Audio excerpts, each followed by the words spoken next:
Hello and welcome. My name is Jasmine, and I am a digital campaign manager here at Quotient. My job is to connect creators, internal teams, and brand clients throughout sponsored campaign execution. I am so excited to be kicking off the first installment of the Quotient Creators Series. This new initiative aims to highlight the incredible creators within our network through a candid roundtable discussion. This space was built to highlight not just the creative expertise, but also allow them to share their stories, give advice, and overall embrace their identity. This month, of course, is Black History Month, and I have the pleasure of speaking with four incredible Black creators within our network, talking around the challenges and opportunities of being a minority in the creator industry. Without further ado, let's dive in and meet our incredible creators. Today, we have with us Dr. Marie, David Rose, Bianca Dotson, and last but not least, Mr. Diggy Moreland. So starting with Dr. Murray, do you care to give us a little bit of insight as to how long you have been a content creator? Well, yes, I have been creating content since 2016 on YouTube. I just wanted to kind of like bring my family along my journey of having my child. And I knew I was going to have to move to another state. So I wanted them to see my daughter grow up, and I figured YouTube was the way to go. And I had been a watcher for so long that I just felt like, let me just try. It's like, why not? Yeah, but I started taking it really seriously, like working with brands consistently and everything in 2020, I would say. Oh, Yeah. well, welcome. We're so very happy to have you. Very cool. Yeah, I started a channel myself, and I think telling your story is interesting. Like, everyone has a unique point of view. Like, everyone can get a camera, but like a unique point of view is something that's only specific to the creator. So I think that's really cool. David Rose, please let me know and let us know how long you have been a content creator. So I've been a content creator like in an official capacity for about 2 years now. Okay. I've always kind of just been like creating through like photography or music or sometimes like videography or whatnot. But recently in like the last 2 years started focusing more on like branding a little bit and working with different brands and organizations to kind of just like get my footprint out there and show the world what I can do. So I've just been trying to just express myself through like different forms of like journaling, photography, just talking about my travels and like how they motivate me and seeing if I can motivate others. First of all, love a good travel space.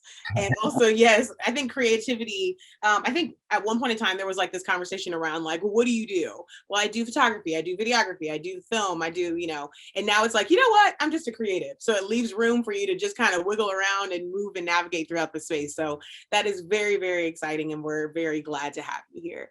Up next, we have Miss Bianca. How long have you been a content creator? So I started like in 2018, like the end part of 2018. But I've been working with brands for the last year and a half or so. And I started my food blog just because I needed a creative outlet. And from there, I've been able to turn it into a business. It really just started as a hobby just because I needed something else to kind of get my creative juices flowing. So for about, a few years now, since 2018. Very, very cool. Yeah, I definitely understand the creative outlet thing. It's like you need something to do, get a little stir crazy. So very awesome, but we are glad to have you. And then lastly, Mr. Diggy, how long have you been a content creator? I've been creating content for probably just shy of 5 years.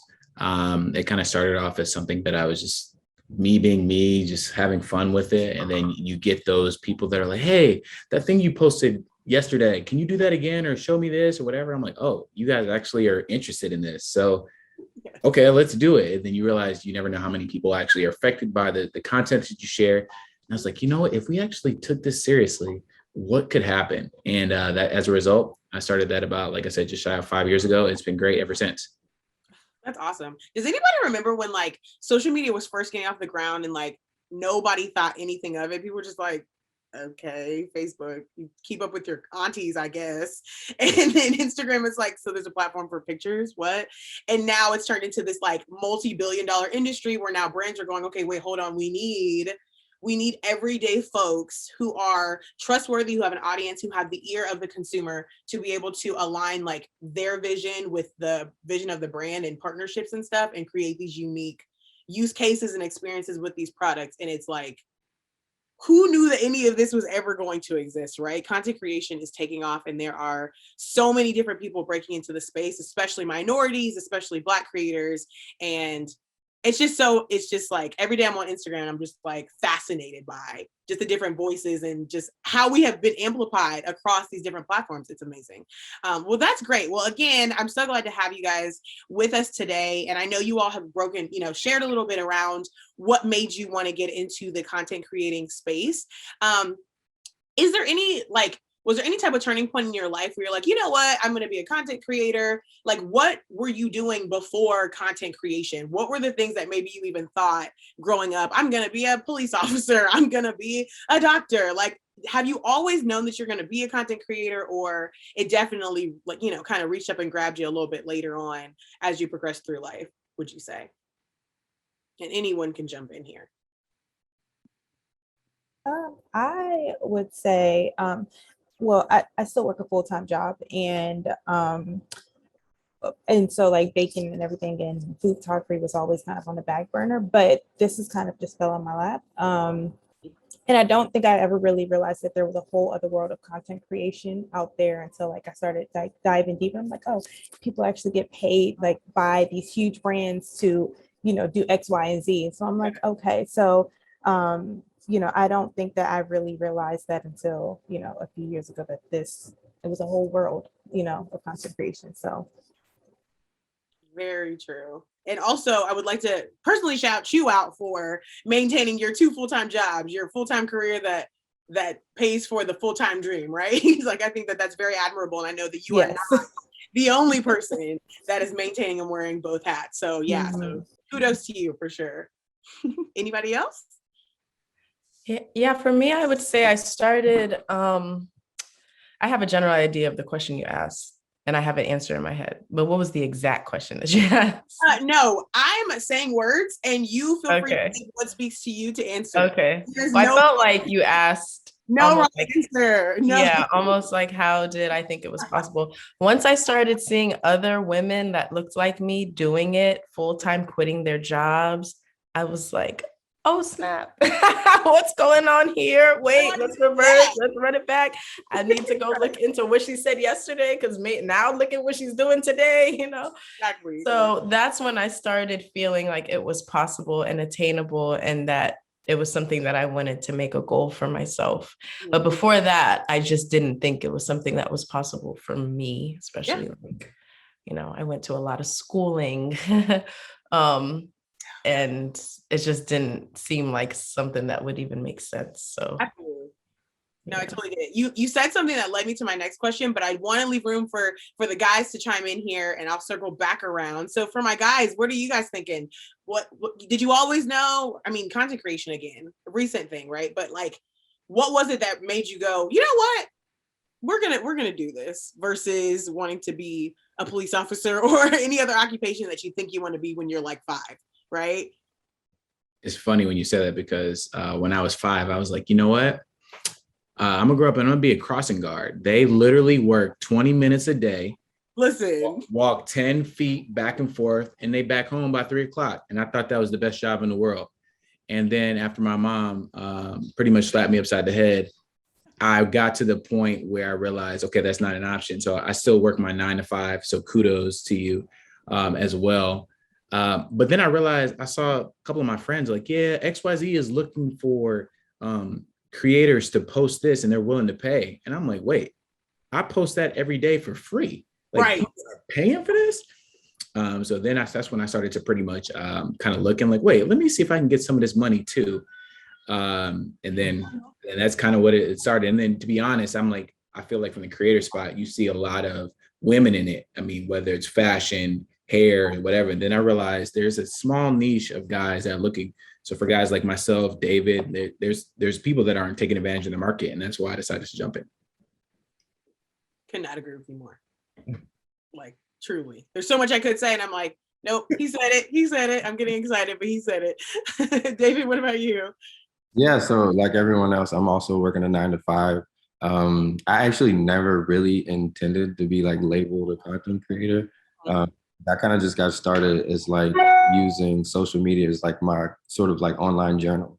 Mhm. Um, so I kind of just use that as a space to just like be vulnerable and just kind of like share my thoughts about like what I go through, like what I'm experiencing as far as traveling, as far as just like growing up sometimes. Mhm. And it just so happened that like so many people kind of like connected with it. Yeah. That was just like I didn't realize so many people were going through the same thing. Um, but it made me like feel good to just be able to like help someone else out in the same regard. So that was kind of like my motivation to keep creating. And it just like opened up the door to so many other different things. So now I can just like create certain kinds of content for myself, but then a brand will just like look at this and like, this is really good. You know, this could fit with our brand. And then Yeah. we got like a little connection going. I think that's I think you said something that was really, really huge, right? I think representation it matters. And I think even in the last like few years with everything that's been going socially within our country and just everything that we've dealt with and everything that we've walked through as a nation, but also just walking through within our experience as Black beings and Black humans, right? And I think representation is huge. I remember when I was little and like certain toys that didn't look like me, or certain movies and actors and leaders and like major roles of influence that didn't look like me. And you don't understand how much of an impression that leaves on you until you struggle, or you have to work through insecurities, you have to work through low self-esteem or whatever. And I went through all of the above when I was younger. And so now that I'm older, I get on social media and I see people who look like me. I see guys creating content and guys cooking or guys traveling or guys, operating the creative space, or women that are thriving that have full-time jobs, but that also are doing what they love on the side, or they've turned this into their full-time job and really creating this array of options. It's so inspiring and it's so exciting. And to think that we're only at the beginning of it is really kind of mind-blowing, right?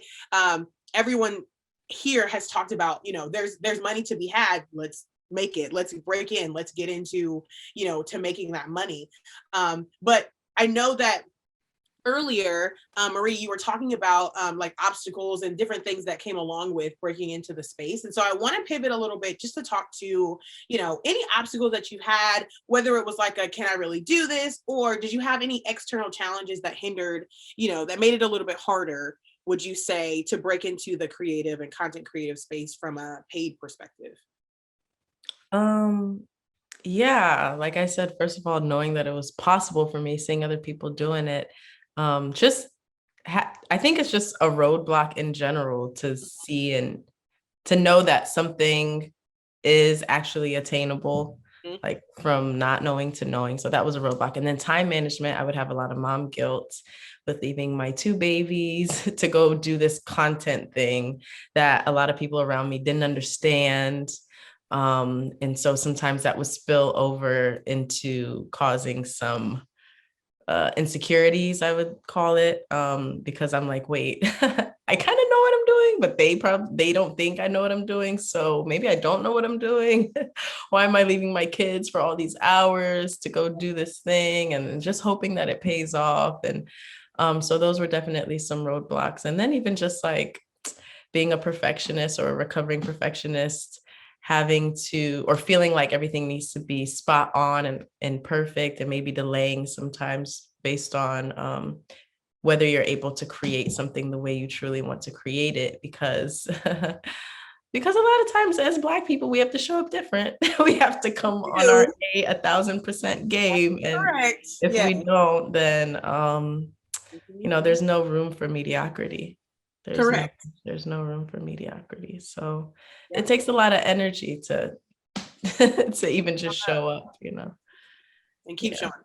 Yeah. Hmm. Absolutely. So, Who else?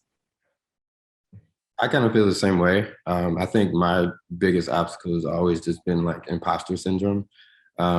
It's one thing to like, have someone tell you that like, this is good. But then you gotta like work with a brand and now you're just like, I don't know if it's actually that good, like it'd be better. And so I think like this kind of just like pushed me to like learn more about like photography, learn more about like effective ways to like connect with an audience through like writing. And it just like pushed me to like work a lot harder. Mhm. Um, it's just man, it's just like sometimes you can be your own worst enemy. So like it's just getting over that kind of just imposter syndrome, really. Yeah, that's a huge one. Imposter syndrome is a phrase that we're seeing more of, which I love because we're talking about it, but it's very much a thing. So yeah, very, very could not agree with you more. I would say that in terms of one of the biggest roadblocks for me was you don't know what you don't know. And I say that to say, like, breaking into this industry, it's like, all right, this is how you approach a brand. This is like, they need your media kit, they need this, they need engagement. And you're thinking in the back of your head, like, okay, what is that? I'm just trying to get paid. And you don't realize that you need to come correct because there is XYZ person over here that will say, hey, here's my stats, everything. And because they've been through this. And I think trying to enter into this, this world it's really difficult if you don't know exactly how to do it. So I feel like a lot of it was a lot of trial by error. Your feet are held to the fire. You're like, okay, this brand didn't work with me, and they'll tell you why, or they won't tell you why. And the next pitch, you have to adjust a little bit until you find what works for you. And I think that's the kind of roadblock that you have to get over. Yeah, definitely trial by error. Sometimes you got to just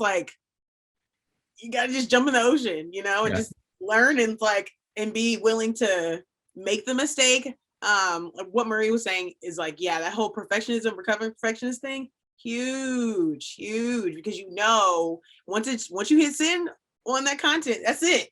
Like once you tell your photographer they can go home, that's it. once you get the copy going, you send it over.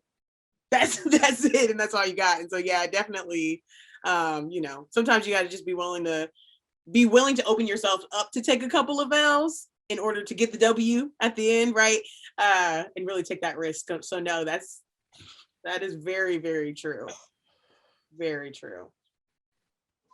Yeah, everyone said it perfectly. I mean, imposter syndrome is so real. I mean, even to this day, I still struggle with it every single day. And I really try my hardest, okay, push that down a little bit, but, and even like you said, you send on the content I'm sending, I'm like holding my breath. I'm like, oh my God, what are they going to say? Like, what's going to be wrong? Like, I know this is probably wrong, but like, I know there's going to be a laundry list of things that need to be corrected. And then when they come back, like, okay, I like this. But I'm like, okay, I stressed myself out for nothing because I felt like I wasn't good enough, or I felt like the things I sending was not going to be good enough for the client. But it's definitely a work in process to try to, get that over. Yeah, I think was someone to say something? I feel like I heard someone. Oh, okay. I think for me in the space that I work in, so I work with brands and I also work with influencers. And I've seen there have been days where I'll work with influencers, I'll get content in and I'm going, what? Right? Like you're like, oh, okay, so this is what, okay, there's a price tag. Because whenever there's money involved, you're like, okay, no, this has to be like 1010% accurate because you're paying me. There's money involved, you're paying me for a service. I want to have integrity with what I'm putting out and with, the way that I viewed something. And so then I worked with other influencers or other creators in my job or just in other aspects and avenues. And I'm going, oh, okay, I can do this. This is possible. Okay. Like when you see what other people are presenting or you're seeing what other people are showing up with, you're going, it kind of boosts your self-esteem a little bit where you're like, okay, I could do that. Or I probably would have done this differently. So then it challenges you even more with your creativity or like how you're showing up. And I think, again, that's what's so beautiful about this space. Like we all are coming from different angles and we all view a product or we all view, working with the brand or a brand's point of view with how their services and products are featured differently, just based on our experiences and all of that stuff. And we all can come up with a different aspect or a different part of our story to speak to that. And I think that's what's so empowering about being a Black creator, a minority creator in the space. Okay, so I want to shift gears and pivot a little bit. I want to start talking to brand managers. So I want to ask, what is some advice that you would give to brand managers that would make it easier for their interactions with how they work with specifically Black creators? So I know within the industry, obviously there are gaps gaps in certain areas, and there's a lot of exposure that's taking place, right? We all lived through 2020 when we were navigating and talking about Black decision makers in high places, right? And so how that impacts everything. And so what is some advice that you would say to really create and generate awareness around how brands are partnering with Black creators to make that partnership that much more admirable? I think, honestly, I mean, I think paying us fairly, just pay us as you would, white creators. It irks me so bad. Like when a brand will come to me and like, we don't have money, we don't have a budget for this. We can only pay you in a daggone knife set or something. But then, yeah, I go to so-and-so's page and it's paid partnership. And I know that, I know this person personally, so I know that they get thousands of dollars for this. And this brand is telling me that they don't have money. So I'm like, why even bother? And I just feel like, I think me personally, I think I would just be so embarrassed as a brand manager to even send an email to someone saying that, hey, we can only pay you this, or we can't afford to pay you, or we'll keep you in mind, but we're just going to send this, and we need a laundry list of things for you to post. Like, don't do that. I mean, I just think it's so embarrassing. I think it's just so tacky on a brand. So just don't do that. So that's say. I'm gonna let someone else go. I feel. Yep. Who else? I agree. I think creators should just really be seen equally. I think that the standard and the value of each person should be based on what they deliver, literally what they can deliver, how creative they are, and what the brand is looking for, like the type of consumers and all of that, what they're looking for. And a lot of times they need more Black people to buy their stuff. Or we're already buying it, but we don't see ourselves when we go to the website or on the Instagram page, or, like we're not being represented, but we are investing. So I think that it would just be good to keep that in mind. Like, I think it's really strange that companies have to hire a specific person for inclusion and things like that. I just find that so weird. Like, you don't see that it's all white people here. I just It's so, I know, and it's so, I think I don't get it. It's hard because I think I always try to function from as both sides, because I grew up in a really diverse space, right? So I think right, you look and it's like, okay, obviously we are having a conversation where it's just us as Black creators, as Black humans, as Black human beings, and it's like, okay, we know that there's Black people in this conversation, in this call, right? But if we walk into a room where there's more diversity, you look around and you recognize that's not always, I think, because we were raised to be hyper mindful of that, right? And I think sometimes it's so hard to understand from any point of view other than that, of an awareness that doesn't exist. And so then having to create an awareness to go, okay, you recognize that this is not right? Like, this is an issue, right? And it makes it challenging because it's hard too, because you're like, how do you not? I don't understand. Yeah, it's like lack of exposure makes it that much harder. And so then it's like we find ourselves, or at least I found myself, I should say, I found myself doing the work of showing up as a Black person, as a Black creator, but then also going, okay, I'm going to challenge your safety net, if you will. I'm going to challenge your, naivete, if you will, and really challenge you to open your eyes and look at it from a different vantage point. And to your point, it's like, why do we have to? You want to ask that question, but then you're also like, if we don't, is there going to be representation, and is there going to be advocacy from those spaces, right? So it's kind of like that balancing act that you're playing constantly anyway, where you're like, okay, sure. So no, totally hear you. One thing I would say, as far as from the brand manager standpoint, would be to advocate on behalf of us. And when I say that, I feel like a lot of times, and obviously the last 2 years, we've probably seen it more than we have in the past, but they'll say, hey, we need a campaign. I'll make this up. We're looking for 18 influencers. We need a third of them to be color or some sort of minority. So, and from a brand manager standpoint, I love for when people reach out and they say, hey, we would love to be a part of this campaign. That's great. But I feel like if I'm one of those 6 people of the 18, because they need a third, don't make me a cookie cutter to have 18 of the same aspects or outlook, right? Because I feel like brand managers need to make it known that, hey, Diggy has his following. they love him for this reason. Here's his angle. And I've worked with Hannah before and Megan. It's just like anything I do, I never take myself seriously. I never do. As far as all my ads, there's some sort of comedic flair in there. So don't pick me to be part of the campaign to fix that 1/3, but then try to take my content and take the comedy out, because that's not what I'm about. And my following is going to realize that. So when the brand managers pitch us and things like that, just like, hey, I think Diggy, I think Marie, or whatever is going to be great for this because here's what they bring to the table. And I think that makes the conversation as far as partnering a lot better. Yeah, I think even what you said, right? Not making it cookie cutter, don't make it just PC so that it fits what you're used to and it keeps you comfortable. I think it should challenge, I think every voice that is amplified should challenge some type of normalcy in general, because unfortunately we live in a time and a space of stereotypes where it's like we expect Black creators to look like this, white creators, Hispanic creators, Latinx, like, and it's like, no, that's not right. So like, okay, yes, Diggy has his point of view, but Diggy does not speak for Marie, Bianca, David, Jasmine, whoever else. He speaks for Diggy. So like, if humor is his approach, then that's his approach. But there are so many other ways that we can amplify voices that look different, that don't just fall into what makes brands feel comfortable. So I think that that is an absolutely accurate way to speak to that, and a great piece of advice to definitely share with brands, for sure. I definitely like Diggy's advice because it definitely speaks to like authenticity.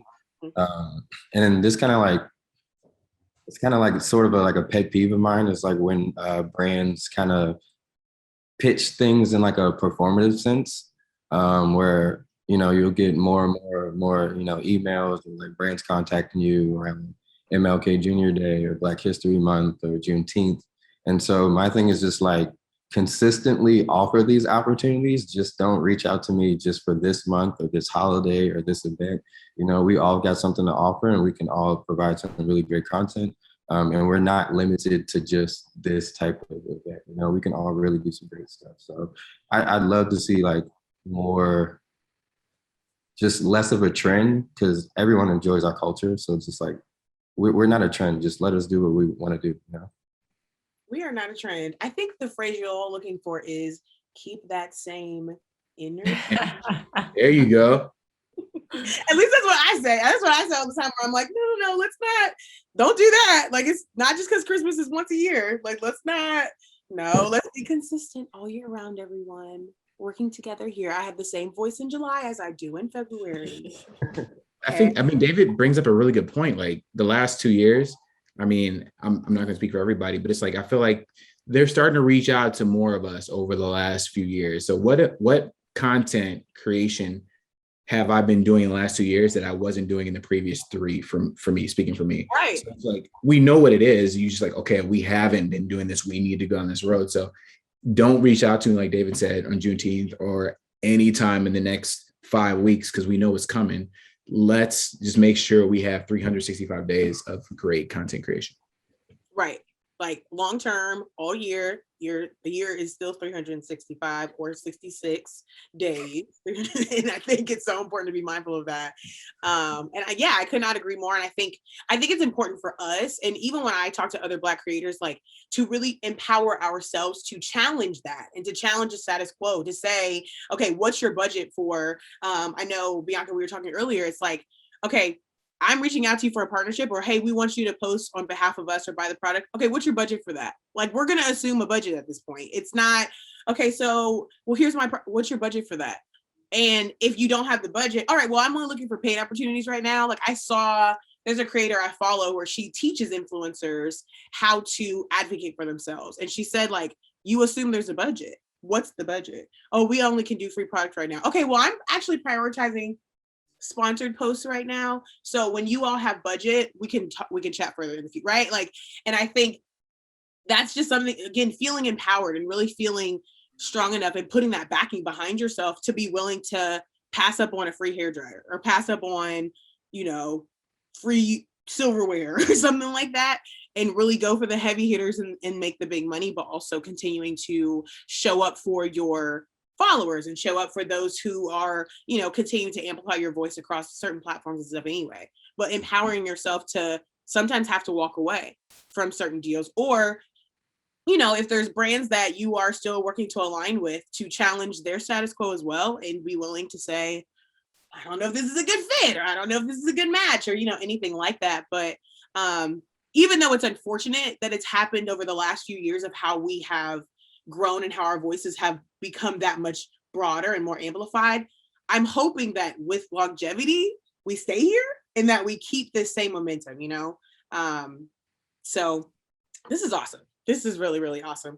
Going back to a little bit more of like things from a positive perspective, what would you say is one of the biggest wins that you all have seen throughout your content creating time within the space? What's maybe just your biggest win thus far?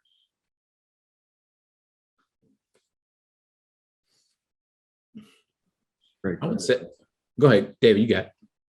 No, you can go ahead. I'm still thinking on this one.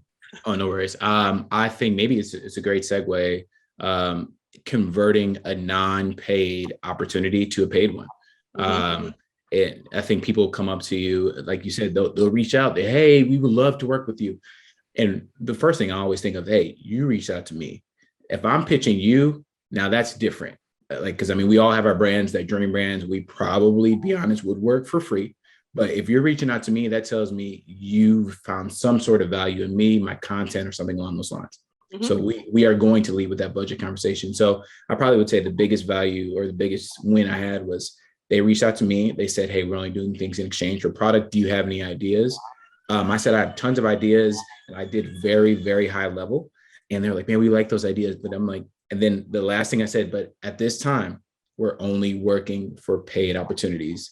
And as a result, they found some budget, and we ended up working together a couple times. So I would say that's probably my biggest one.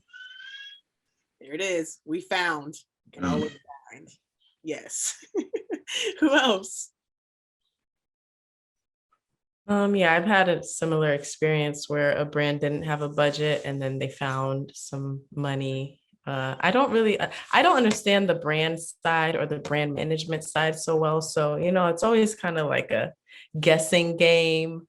And I'm making a lot of assumptions, but, you know, I've had a similar situation like that. And it's always a surprise to me when a brand reaches out again after you've worked with them already. Just being able to maintain a relationship and like, oh, okay, I did do a good job, I guess. They were coming back for more and paying me again. So I guess I did okay. Right. You never really know. Yeah. So I think that would be mine, like brands returning for more. Repeat business, repeat clients. Yes. Absolutely. I agree. I mean, I think being able to maintain those brands is huge, especially brands that you love and that you already shop at their stores and everything else. I mean, I think that is a big thing, a huge thing. I mean, it's always scary, the following month, you're like, okay, am I going to hear back from them? Do they want to work together? They said they like my stuff, but did they really like my stuff? Yeah. But, being able to maintain those partnerships is great. Very true. Yeah, I think my biggest win came from kind of like somewhat what Diggy said. It's just like the transition from, brands reaching out to you just to kind of like push whatever product on you because they just like your following or whatever, to like brands actually, appreciating what you bring to the table, appreciating your content. So that kind of just was like fulfilling and like rewarding, because that was like something, you're manifesting for quite a long time. Mm-hmm. Just for the fact that they can recognize that and just understand that, that was like really important, because I just like to visualize where I want to be and like what the ideal situation looks like. And so like when someone else can see that with me, then like that's perfect. So true. Like valuing you as just a whole, not just someone with a voice, but as a whole. Yeah, I think that's huge. Well, that's awesome.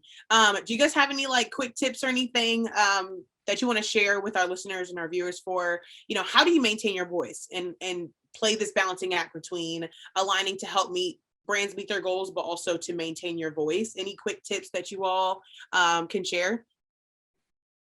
Trust yourself. That is the best tip that I can give anyone, because anytime I've had an obstacle, I realized it was just me, If you put yourself out there, put your things out there, put your content out there, somebody's gonna like it. It's just not, it's not what you think it is, you know, it's all in your head for the most part. So just trust yourself and just trust what you've done, trust your creativity, and everything else will work out. Mhm. I would say the same, as well as just always try. Like if you have an idea and it may not be in the brief, or it may not be written out, or the rate may be a lot smaller than you would like, it doesn't hurt to ask. It doesn't hurt to ask if something can be tweaked or changed, or if you can add to a scenario or an idea. I mean, I think if you're not totally pleased with the direction the project is taking, it's always good to speak up and say something. Yeah, absolutely.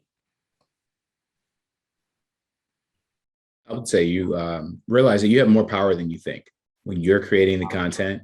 And I think being upfront with brands, when like from the get-go, don't hold any punches, be authentic to you, because we all follow other people on social media and we can see the content and we know when it's forced. We know when it's copy and pasted and a brand said, hey, you have this following, put this on your social media. So be upfront with the brands. And if you have a certain way you want to post content or a caption or shoot something, let them know that that's how you want to do it, and make sure that they own it. Could not agree more. I would say not doubting yourself. I always say like the opportunity wouldn't be there if you weren't ready. And so just go for it. I mean, you know, speak to brands. I mean, be honest and open with brands. If there's something that you don't feel comfortable doing, or if there's something that's not, you know, that's going to speak to your audience, be honest and open. There's nothing worse than doing something completely out of your element, and then your audience is like, what is this? Right. So, you know, so just be yourself. They're like your family. They're like, Yeah. oh, Yeah, exactly. y'all are not, that's not us. They can spot it real quick. That's why they're your following in your community. Yeah. So all of these tips have been amazing. I have one last question before we wrap up here. Obviously, you four, even though you guys are amazing content creators, and we are so glad to have you existing in the social space, but can you all share one particular creative that you all admire or you want to highlight so that we can keep the conversation going and continue to amplify Black voices, even outside of this conversation? Whoever wants to jump in first. I can certainly share one of my good friends. His name is Clay. His Instagram is Alive Like the Wind. He founded like a travel collective that he also turned into kind of like a creative agency. So he's like a director, photographer, all these different things. Very inspirational guy too. I've learned a lot just by like traveling with him and just like picking up on, you know, some of his quirks. You know, he's really creative. Really, he really expresses like vulnerability in his work too. So it's just something that I've always just admired. Alive Like the Wind. All right, we got it. I would say I live here in Chicago, and there's a girl I went to school with. Her name is Shantae. I think her Instagram handle is Shantae Michelle. She's a registered nurse here. She just had a baby. I think she has a newborn about 2 months old, and I feel like she does a great job of balancing that authenticity, showing as far as her being Black, not being scared to be Black, and then still being in the medical field. So she does that, but she also sprinkles the right amount of ratchetness that I love it, that people love as well. And but I think her content is always great, always authentic, and she does a good job of keeping her followers informed, but by being herself as well. Well, fantastic. Well, thank you so much for that. We'll definitely be sure to check her out also. I would highlight my friend Natalie. Her blog is, well, her Instagram handle is Millennial Mommy Boss. And we've kind of like been on this journey together. And it's just like, it's just really cool to see where we started and where we are now. And she gives a lot of cool family content, and as well as she's a banker. So as well as some money advice, money tips and stuff. So that's really cool. Gotta get that money advice. I know, right? She keeps us in line. Listen, we need great. Bianca? I would have to say my friend Lauren, her Instagram is Vintage Confections. She is one of the food bloggers that I've been kind of really close with, and her and I kind of bounce off ideas off of each other and also help when we're just like stuck in the rut. So, yeah. Awesome. Well, you guys have all shouted out some incredible creators. So definitely be sure to check out everyone. We will have that info linked out within the description boxes and the captions and the copy of the various platforms of which you are watching. But I just want to say thanks. This was such an incredible conversation. Thank you so much for sharing your experiences, for being open, for being transparent with us. It really means a lot because you don't have to. And I know sometimes where we live in a space where our voices are supposed to be amplified, but we can feel like we don't have as much of a space. So I really appreciate you all for taking the time and the leisure for really giving insight and sharing perspective, with where you're coming from. And we're really excited to have had you today. To our viewers, thank you so much for watching and joining us for this incredible chat. Be sure to check them out on social. Check out their spotlight sections that also exist on the Quotient Creators website. And also stay tuned for some upcoming roundtable discussions. And we'll talk to you soon.